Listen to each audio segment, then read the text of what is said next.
Okay, well, welcome everyone. My name is Ariana Hoblin. I am the founder and president of Students Supporting Israel at FAU, and I will be passing on my president to Ellie, who's here today because I just graduated this past week.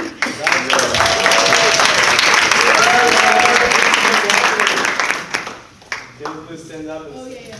Right there. Here we go.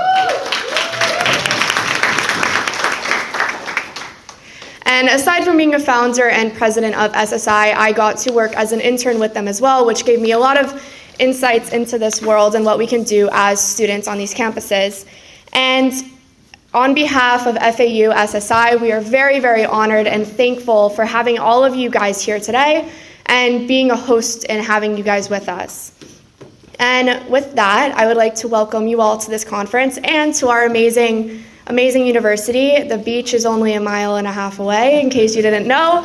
But with that, we're going to get started.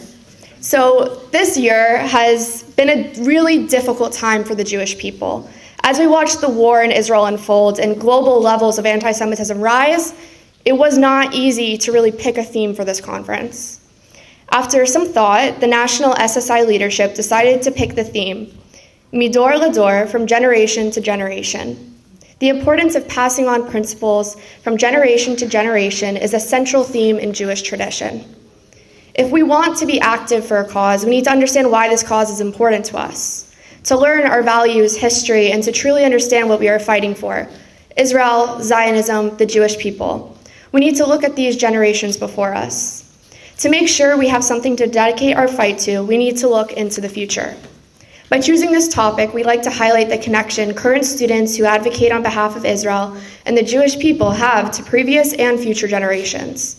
We hope you will be proud to continue the fight of the brave leaders from the Maccabees to the founders of Zionism. Today and tomorrow, we will have a panel where we will hear from professionals with leadership roles who will be sharing their experiences to inspire you, the forming leaders in the audience today, to step up your activism and your skills. Each one of our panelists will be asked to give their answer to the same few questions, and at the end, you guys will also have time to ask them questions of your own. So, first, let's get started with the first one. Valeria, will you tell us about your history of your work with the Jewish community or on behalf of Israel and Zionism? Yes. Can you hear me? Or no? Okay. This way? Oh. Can you hear me now? Okay, perfect. Okay, yeah, so, I have to say that getting into activism, right, and just becoming an activist for the Jewish people, for Zionism, I think it's something that you're not born with, right, but it's something that you grow into. I grew up in Israel, where I graduated high school. During high school, I was volunteering for Magen David Adom for the organization as a youth volunteer. After I graduated, so I went to the army service, just like a lot of people go, right, for the mandatory service. When I was done with my mandatory service, I signed up for 1 more year to continue as a commander, as a course commander in my unit. And after I was done with my service, that's when I moved to the United States and I went to college. And I did not come to college prepared to be an activist, right, or to start an SSI chapter. But I think the circumstances were such that I could not remain silent, right? I could not do anything. So like Ilan told you at the very beginning, at the presentation of how SSI started, it was a very bad year on our campus at the University of Minnesota, and we were walking around and seeing all this SJP activism, and they were just right in the center of campus, and we were bothered by it. We saw it 1 week, we saw it the next week, and I remember I told Ilan at some point, listen, they're here every week at the student union. It was called the Kaufman Union, where the cafeteria is. But I don't see an Israel table. I don't see anything. And I said, you know what? We should do something. So we asked around our Jewish friends. We said, is there anything happening on campus for Israel? And no one knew anything. And we said, you know what? If no one is doing it, we'll do it.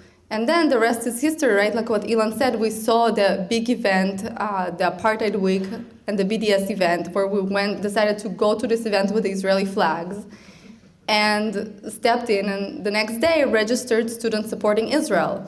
So I think what drove us, or what drove me to become a leader, become active on campus, was the fact that if I am not going to do it, I'm not going to wait to anyone else to do this for me. I have my values. I will not just look at my people, my friends from the IDF being bashed and being lies on campuses being told about them. I know the IDF values. I know my people. It's my family there in Israel. And I will stand up for them because it is personal for me. So this is how I got into activism, and since then it's been 13 years that SSI is what we've been doing all the time.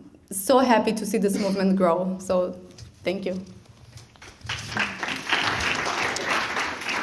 So I saw Zionism very much in my house growing up. And as a teenager, I joined Maccabi Atzair, if any of you know Maccabi youth group. Shout out to you back there. And as an adult, I became, my wife told me I was working too much and I needed to get a hobby. And so I joined a Zionist organization, an organization that was called the Baltimore Zionist District, that basically supported the government, the elected government of Israel, on all of their issues regarding defense and security of the country. And I served about 10 years of a one-year term as president of the Baltimore Zionist District. And then got very active in my community in Baltimore, where I'm from, and formed an organization. We as Jews tend to be fragmented sometimes. Right? Everybody agree? But we're all Jews, whether you're Republican or Democrat, whether you are right-wing, left-wing, regardless of what you are, Orthodox, conservative, Reform. I see such a beautiful mix of everyone in here, and that's as it should be. That's the message that I really would want to give you from all my work in the community. We're all Jews.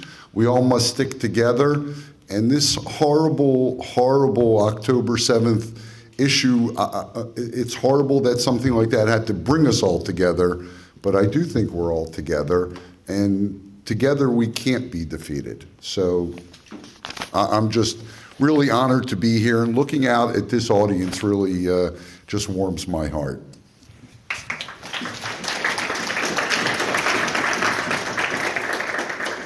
Thank you, first of all, for inviting me. I'm delighted to be here, and just lovely to see how many of you are here to learn.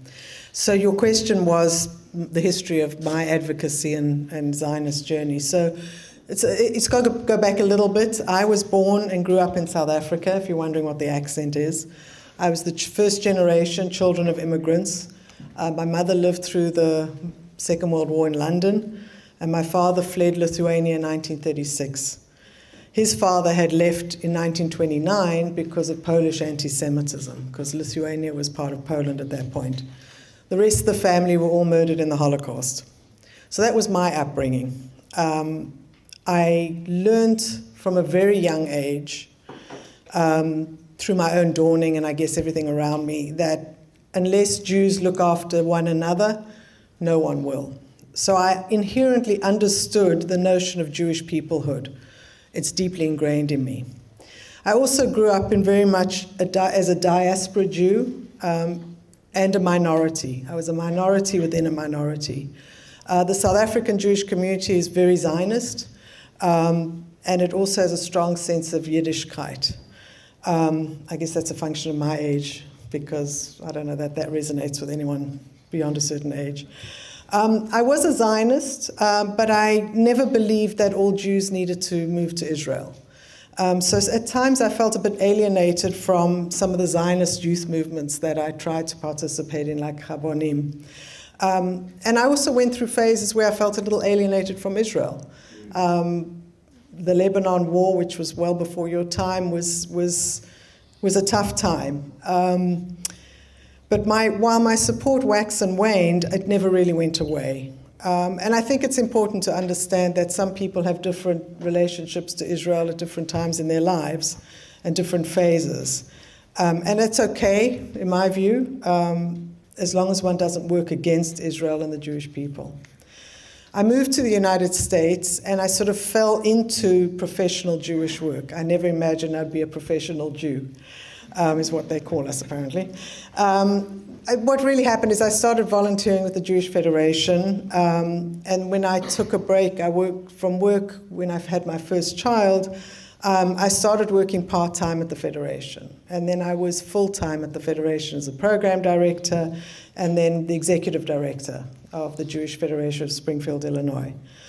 I then moved to Florida, got a position at the Jewish Federation of Palm Beach County, the Israel and Overseas portfolio, which was really a passion of mine.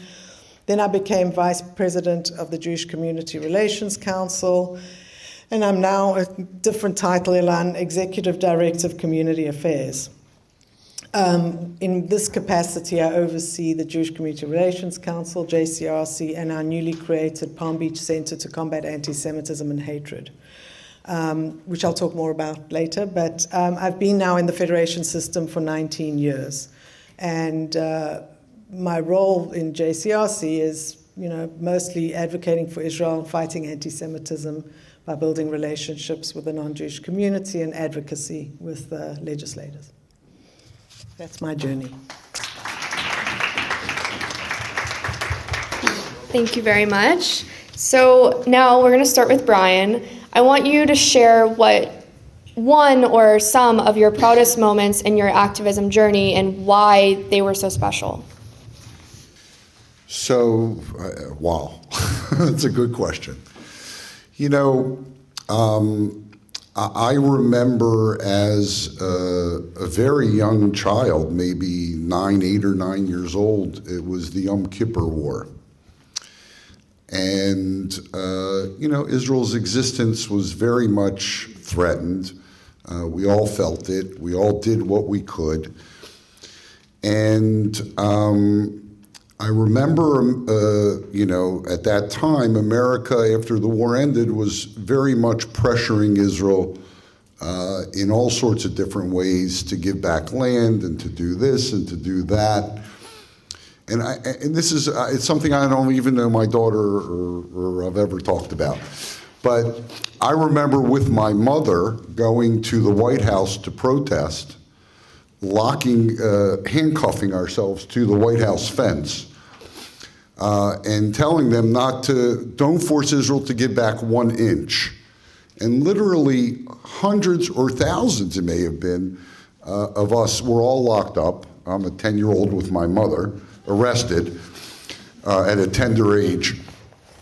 And on the way, they had buses, literally MTA buses, and I remember us all singing Hatikva to the police station, where they just let us out. They just really wanted to disperse the crowd and so forth. But there are many, many memories that I have. As an adult coming from Baltimore, one of the things does everybody know what the ship, the Exodus, is?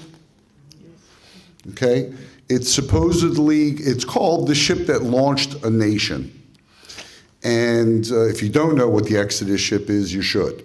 Read up on it. I'm sure there's a YouTube, it's probably a movie. That ship actually came from Baltimore. And it was a Chesapeake Bay schooner, if any of you are familiar with Baltimore. As president of the Baltimore Zionist District, one of the things we did was actually do a whole reenactment on the 50th anniversary with mock British ships. We had a big ship that was the mock Exodus.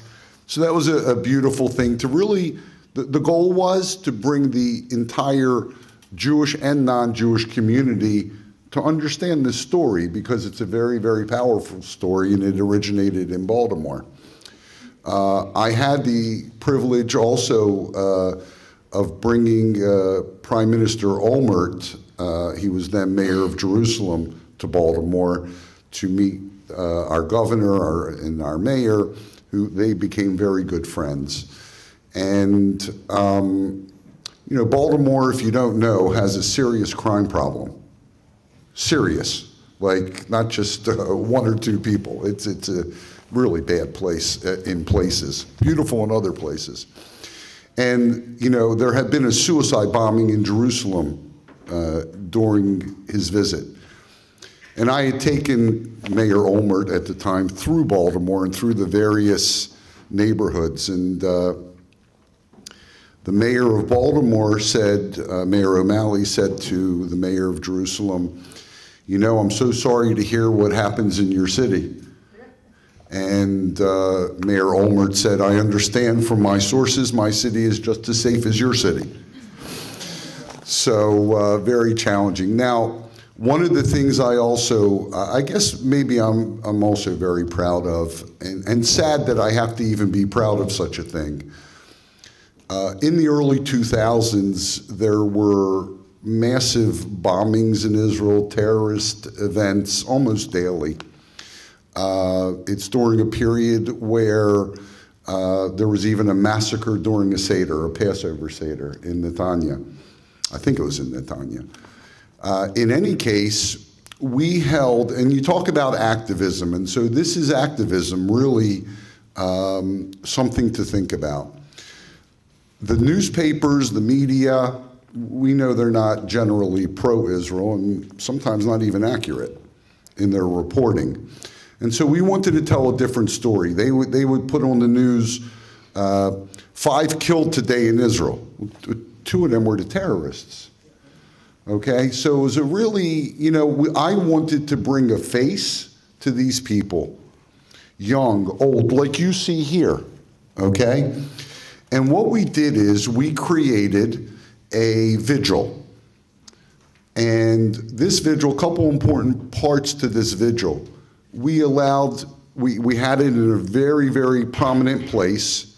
At that time, I think there were 1,500 people that had cumulatively been, unfortunately, murdered during this time period. We had their picture, we had a yahrzeit candle, and we had their story. And to see 1,500 across a field is a statement. But we didn't stop there. We invited every organization, every synagogue, every camp to come and have an hour of the vigil over the period of a week. And we had the mayor, we had dignitaries, it was on the media. You couldn't ignore it, if that makes sense. And so when you're thinking about activism, that's activism. Unfortunately, we had to do it for several years. Another thing we did during this time was the economy in Israel depends a great deal on tourism, much like it does now. And tourism came to a halt at that time. People were afraid. And so we brought the vendors from Israel to Baltimore and helped them make $1 million. We had 10,000 people file through, and they raised $1 million to keep many of their businesses afloat. I think there was about 100 different vendors from all over, north, south, top and bottom of Israel. So activism, get it out there. Those are things I'm proud of. To actually educate, you can educate with activism, if that makes sense. So thank you. You want me next?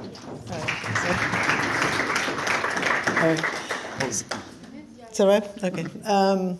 So I want to say there are a couple of things I am proud of, but I never do these things alone. So don't think this is all me. And I'm sure you know that. You often work together in groups and with others.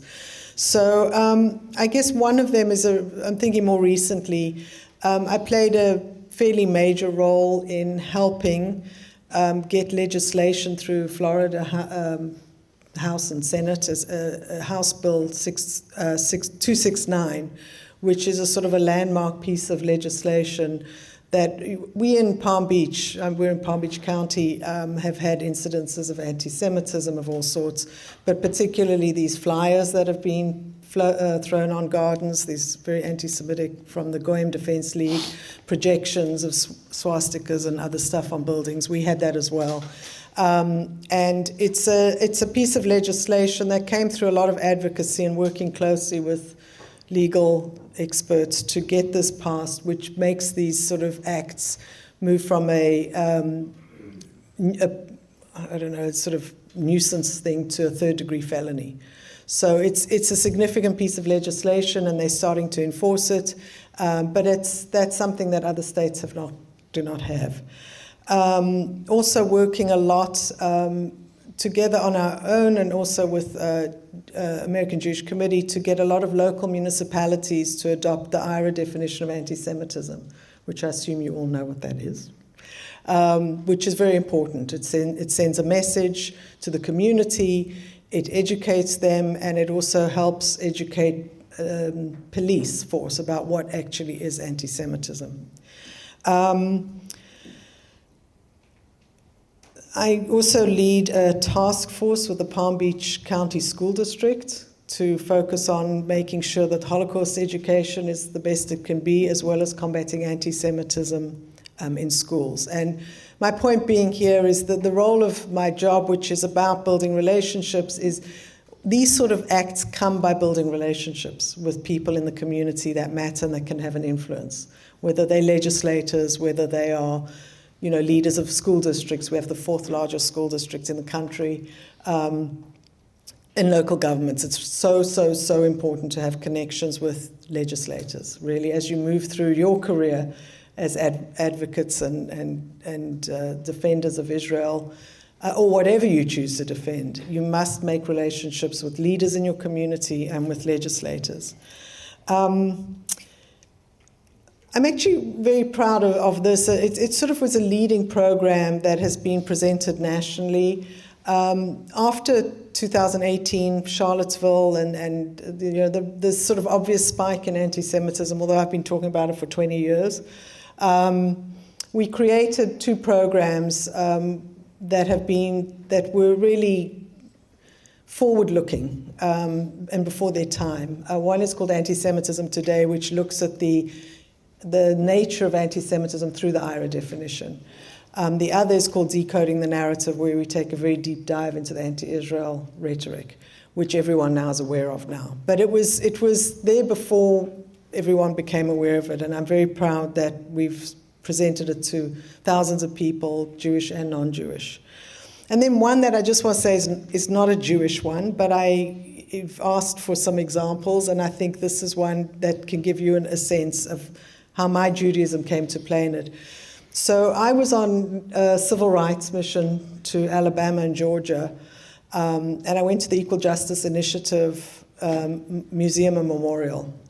And there is an extraordinary memorial to lynching victims of lynching in America.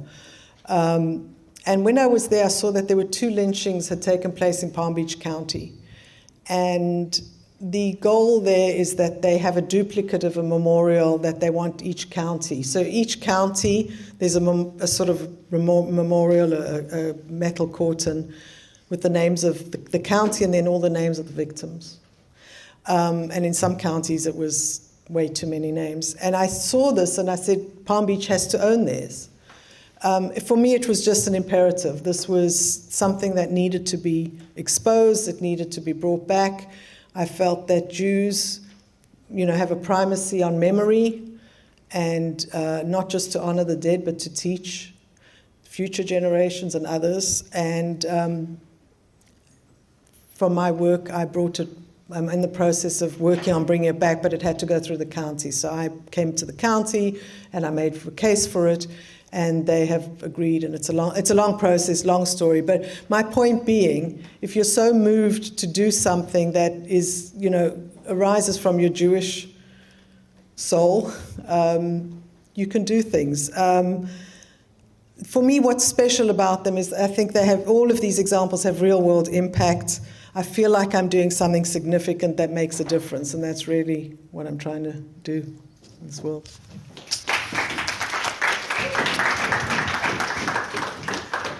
Yeah, so I think what you said is a great segue into what I want to say about, if you have a strong vision, then you go and do something. And this is exactly the stories that I want to tell you now, because I think a lot of my proudest moments of activism relate, of course, to the SSI movement.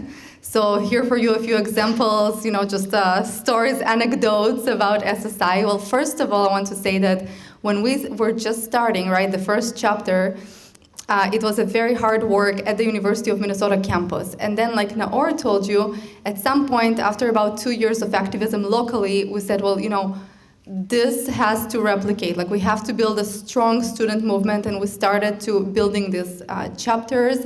And it took a lot of work.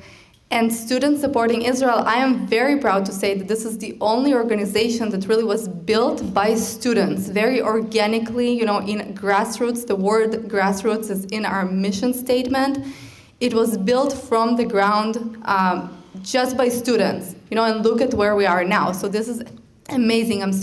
And within SSI, I remember when we had it was probably 20 or 25 chapters, maybe it was 40 chapters, that we said, you know what, we're working from Minnesota, we're talking to students from all over, we're helping them start these chapters, we're helping them, do what we've learned so far in our activism, but we've never met. There's so many people we never met.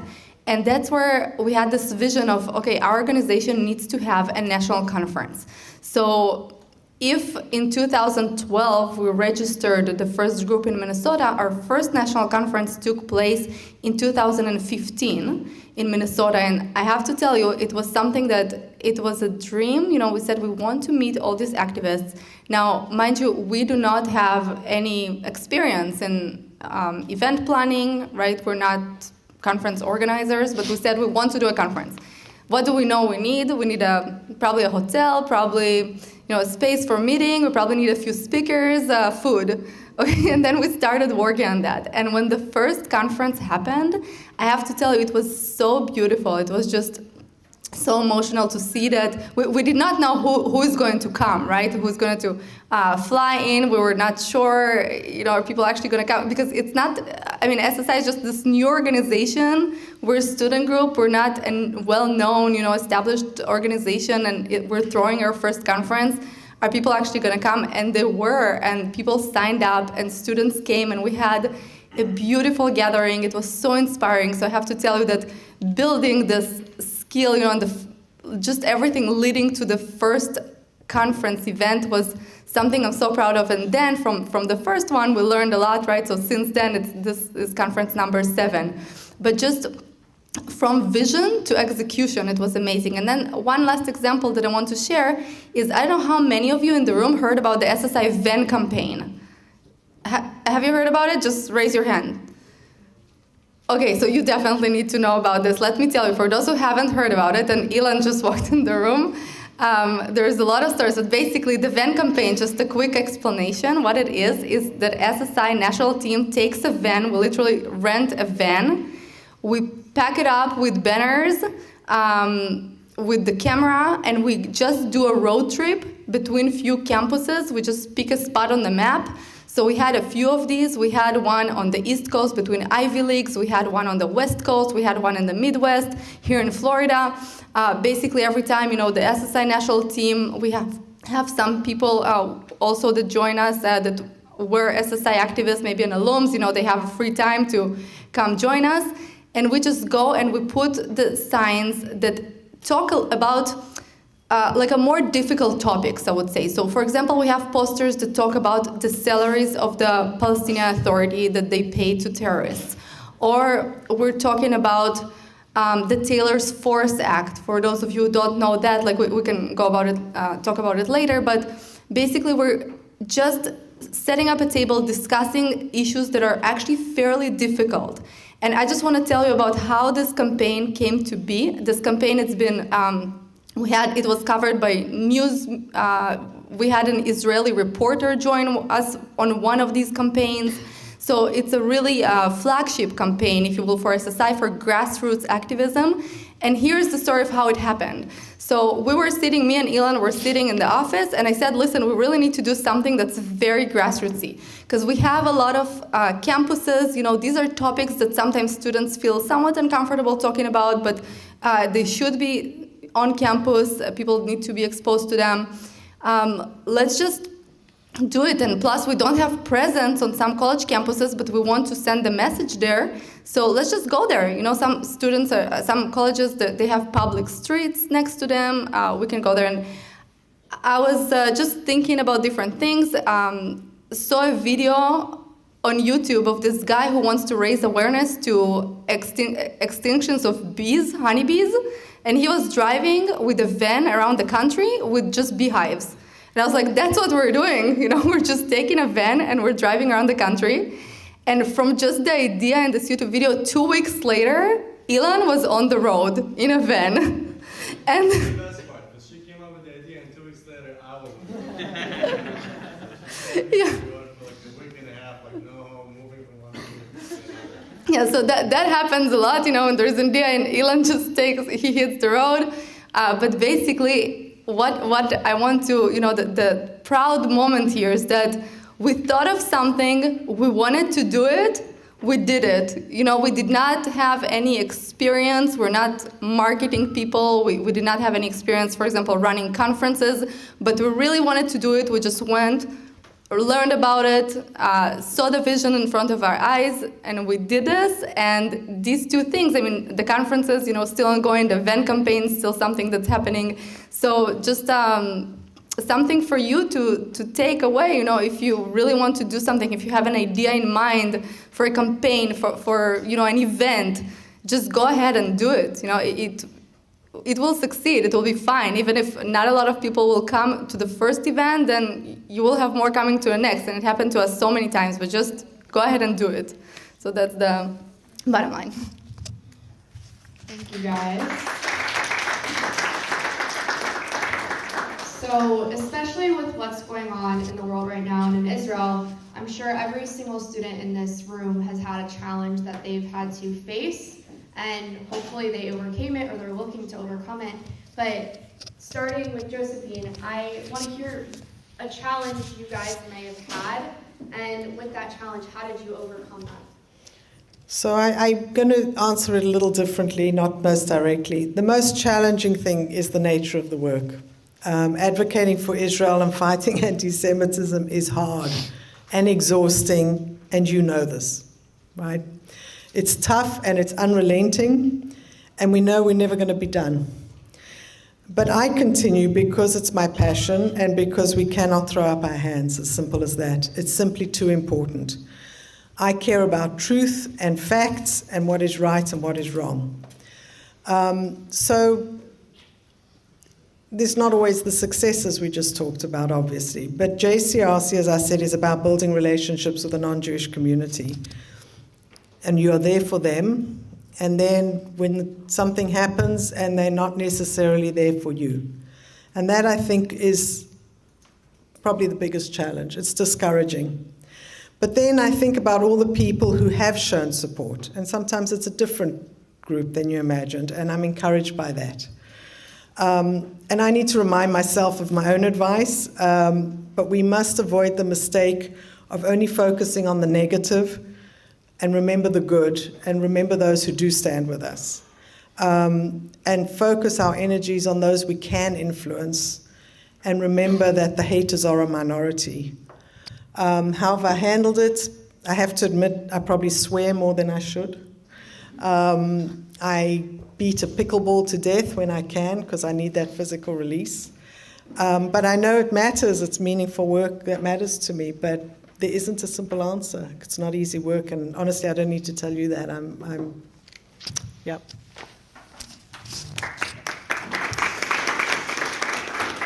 So it's not simple work. And you know, your peers in your age group are on the front lines right now fighting in Gaza, in the West Bank, in the North, and you're fighting here. You're fighting here on the front lines.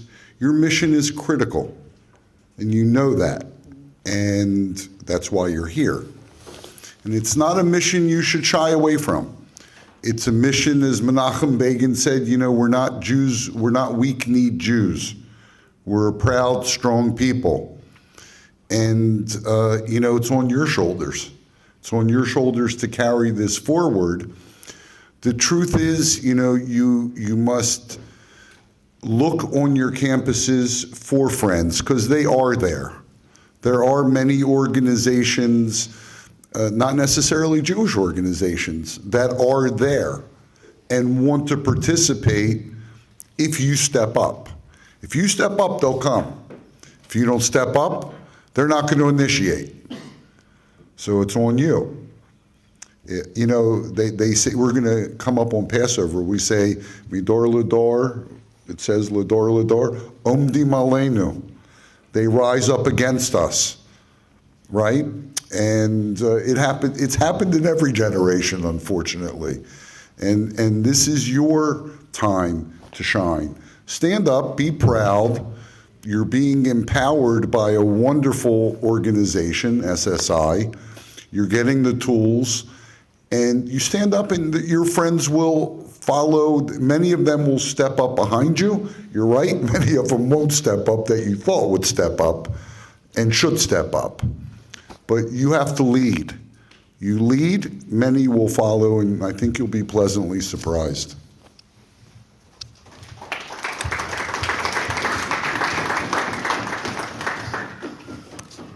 I want to touch about a challenge that is often, maybe it's a little sensitive. Sometimes people have a hard time addressing it directly, but it's collaboration within the Jewish community.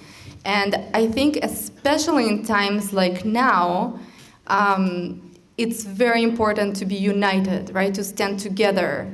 We're in this together. But sometimes it happens in the community, like on campuses, right? That we have an idea for something we want to do, but then other organizations who are also working there, they maybe have a different vision for what needs to happen. And I'll just give you an example from just 2 months ago in October, when the war broke out in Minnesota, where I live. So there was a big community event in a synagogue, and it was beautiful, and it was to remember the victims, and it was just to pray together and to come together. And this was a global event, for the entire community that was organized. Now, SSI, we're really, something we do is organizing rallies, right? And organizing things, like Ilan said, we want to be visible. So that's something we do all the time. Our first rally on a campus for SSI was probably within 24 hours of the October 7 events. And it was within, I think, 3 days after October 7 that we said, in SSI in Minnesota, okay, we're organizing a rally in Minnesota at the steps of the state capitol.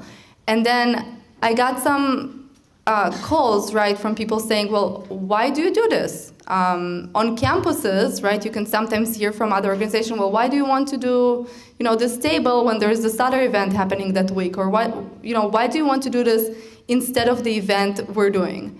And I think what's important, for me, what I said is it's never instead, it's in addition. Because I think we're lucky enough to live here in a place where there are many avenues for people to be active. There are many different ways, and we should have people try and get involved in every way they can, right? So if anyone did not make the community event, maybe they can come to the rally. If someone doesn't attend a rally, then they have the community event to attend, right? So it's always in addition, because I don't know if you knew that, but apparently there are more there are more college students in America than Jewish people around the world. So just think about the numbers. So there's always work for everyone. So I have to tell you that in SSI, as a principle, we're saying that we always collaborate with everyone. And for the rally I organized, I invited a lot of people from the community, right? Like everyone I knew who can be interested, invited everyone. Whoever showed up, it was wonderful. Whoever did not feel like showing up, it was great, and we still work together.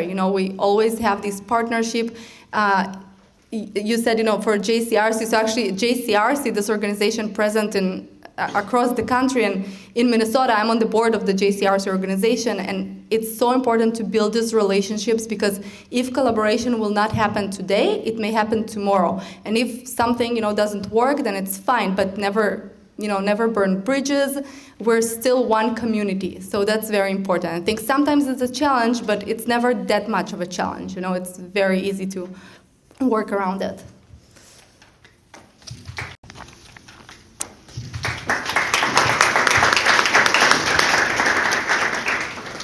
Given the topic of our conference, Midor Lador, Generation to Generation, can you describe Zionist role models or an inspiring figure that you look up to? Yeah, I can continue. So, for role models, I have to tell you that something that I'm inspired by is the Soviet Jewry movement. And I don't know how many of you heard about it. If not, I'll just briefly explain. So I was born in Ukraine. I grew up in Israel, but I was born in Ukraine when it was, my family is from there for a couple of generations. They lived behind the Iron Curtain in the Soviet Union. As many of you know, Jews were not allowed to live. Jews were trapped in a way. In the Soviet Union, there was no religion, right, in the Soviet Union, so a very secular state, no religion, but there still was discrimination against Jews. It was interesting because in everybody's passport, they had a line that said nationality. So that's an interesting, by the way, point, because when you think about Judaism, so sometimes people think about religion, but in the Soviet Union, Jews were written in people's passport as a nationality. So it was people's nationality to be Jewish. There were quotas to get to universities, to workplaces. There was state discrimination against Jews in the Soviet Union, and they were trapped and not allowed to leave. They were not allowed to leave to Israel or to the United States. It was a whole history, very interesting history about what was happening. Now, the Soviet Jewry movement, it was something that was ongoing for a couple of decades, from roughly the 60s until the Soviet Union fell apart, where a lot of activists stood up, and really fought for the sake of the Jews who were living behind the Iron Curtain to be able to leave the country if they wish, to be able to practice their Judaism and their culture. So one person who specifically stands out, it's Natan Sharansky. For me, is like really, I really admire his activism. I read his books. Natan Sharansky was a prisoner in the Soviet Gulag. He was a dissident. He was basically fighting for the rights of the Jews, fighting for human rights. He was sent to prison for 9 years. He was in prison until he was released. A very impressive person, just shows the determination of people in very harsh circumstances. My family in the Soviet Union, they did not know much about Israel. They did not know much about Zionism, but they knew that there is something they still need to fight for, right? And it's this freedom to learn about it, right? Because there are no books allowed, nothing. So I have to tell you that I'm very inspired by the Soviet Jewry movement, especially by figures like Natan Sharansky. There's also, I was just reading a book, it's called The Hidden Heroes, describing about a lot of different people from this movement by Pamela Cohen. She was one of the leaders. She's an amazing woman. She did a webinar for SSI. And then I will also add, and this is my own grandfather as a big inspiration to me, because he was also trying to leave the Soviet Union back in '79. He was refused to leave. He was tried and was declared like an enemy of the state. He lost his job. And he was not allowed to leave. So he remained in the Soviet Union without a job, right, without the ability to leave. He only was able to leave 10 years later. So for 10 years, he waited for an exit visa. And when he exited, he was 50 years old when he moved to Israel without knowing any Hebrew. And then in Israel, he learned Hebrew. He became active in local politics. He lived up north in Kiryat Shmona, which now, by the way, is a city up north. Now he's evacuated since October, middle of October, he's been evacuated in Jerusalem. But he basically, now he's also long retired, but when he was active, he became the deputy mayor of the city, which is, I think, really an amazing accomplishment. So a big inspiration from him. So that's for me.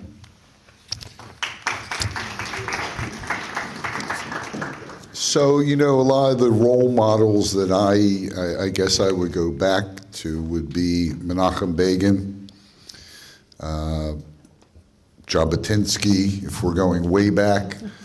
But It's really more than that, because when you're talking about role models, I look around this room and I remember when I was your age, and what inspires me is really, honestly, all of you. Because you're the role models, you're the future role models, you're the future leaders, and you are going to be role models. How many of you in here are freshmen? How many of you are high schoolers? So the rest of you are seniors, so you're the role models. And you freshmen are going to be role models for the next group. Midor Lador. That's really the inspiration. So that's the message I'd like to leave you with. So I'm one of those people who isn't generally motivated by role models. I admire people. I don't find famous people, they're inspiring people, but it doesn't impact me. It's too remote for me to be, I want to be a Begin or a Sharansky, I can admire them, but it just doesn't work for me. So, and I'm inspired by great thinkers on many topics, or people who can articulate well their thoughts and arguments. I love that. But if I think about a role model, it's not a famous person, it's not a remote person. Honestly, it's my mother. And it sounds all a little trite, but she was an amazing woman.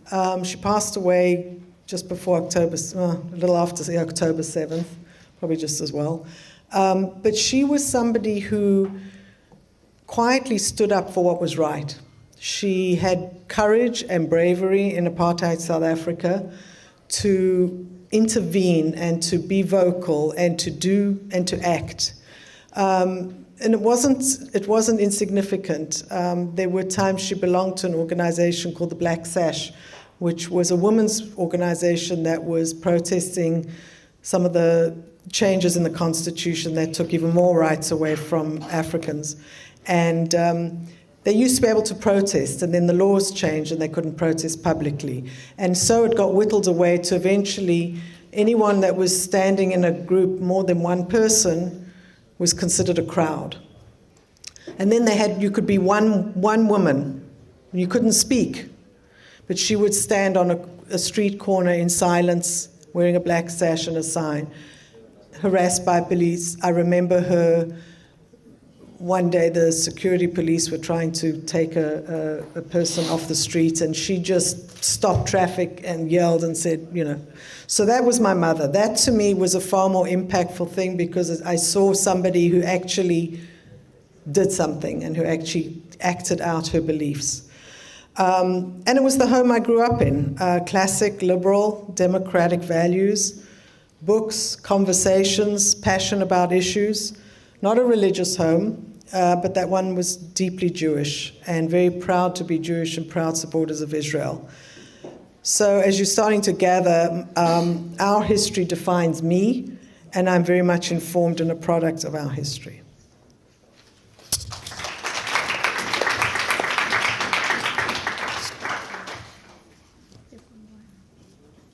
All right, so for our last question, I think we can look into this room and see that every single person at every table here is a future leader. And right now, obviously, we're going through tough times, and you all have such great experience within this world. So what is a message that you want to convey to all these students in here who are our future leaders and current leaders right now? Brian, you want to start? I think the more education you have, the more you're able to impart to others. I like to tell stories that people relate to. And so my friends have said to me and asked me, many of my non-Jewish friends especially, they're worried about me. Many of them are probably worried about you. And they ask me, and they go, we don't even understand it. Like, tell me what's happening. Well, so if you live in Florida, pretend that everyone in Alabama, Georgia, Cuba want to kill you. They hate you, and they want to kill you. and you are 7 million against 100 million neighbors who all want you to die and destroy you. That puts it in, and I hate to say it this way, but it puts it in a term that a person not familiar with the issue might understand. And not only do they hate you and they want to erase you, but they fire missiles at you. So how many missiles coming into Florida from Georgia, Alabama, and Cuba do we tolerate? Do we tolerate 1? Do we tolerate 15,000? And how many terrorist incidents in Florida do we tolerate? Do we tolerate any? You need to understand that these are the same folks who view Israel as little Satan, and they view America as big Satan.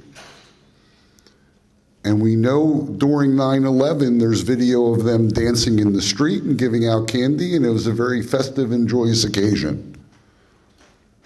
But somehow this all gets forgotten.